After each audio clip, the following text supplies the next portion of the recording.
Andrijs daudz sācis postot, gan jau klusībā sadomājis iet politikā.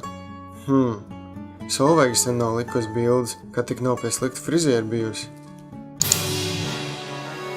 Laiks ķerties pie darba. Nu gan laiki pienākuši ar internetu, agrāk ļāva vismaz no gultas izkāpt. Viss sākās ar draugiem, pārgāja pie ārzemju portāliem, tagad darbs un dzīve ir tikai tīklos.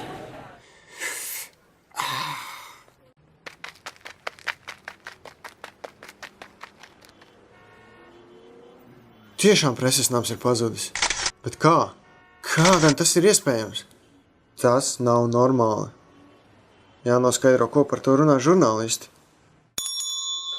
Žurnālistu kafejnīca. Vieta, kur žurnālisti pulcējas, ir novērojams alianses, kur viņiem patīk klačoties par lietām, notikumiem, un kā vispārēji ir izslēgti. Tā preses nama pazušana varētu būt sabotāža. Nu šitā gan labs raksts sanāktu. Domā, ko raksta, ka neiesūdz tevi tiesā. Mums vajadzētu likt lietā Twitter spēku. Twitter spēks taču nekam nedara.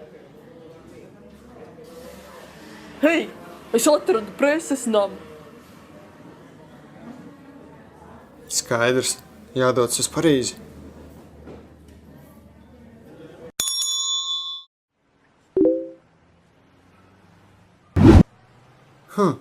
Facebook siena?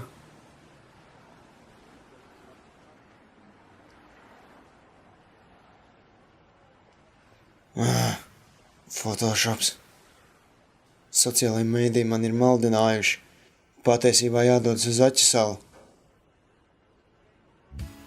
Ej, vecais, pievienojies, beidz lietot. Paskaties, kā te sociālajie mēdīji zog tavu laiku. Kur viņš palika? Ak, nē. Uzķēries! Lol! Noob! Preses nama šeit nav!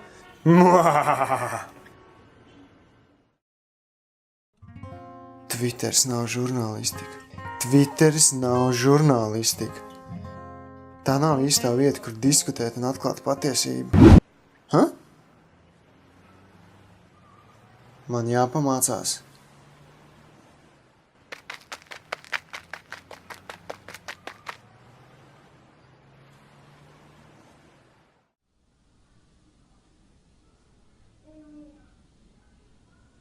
Sociālo mediju lietošana. Pārbaudīt avotu patiesumu, piedomāt pie privātās un publiskās sfēras nošķīrumu, ievērot ētikas normas.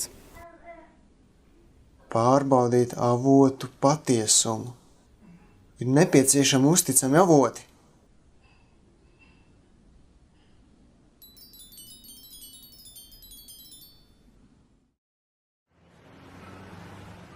Ļoti savāds notikums. Preses nams ir pats atgriezies. Nē, bet neviens nav pieķerts. Kurš tad bija vainīgs?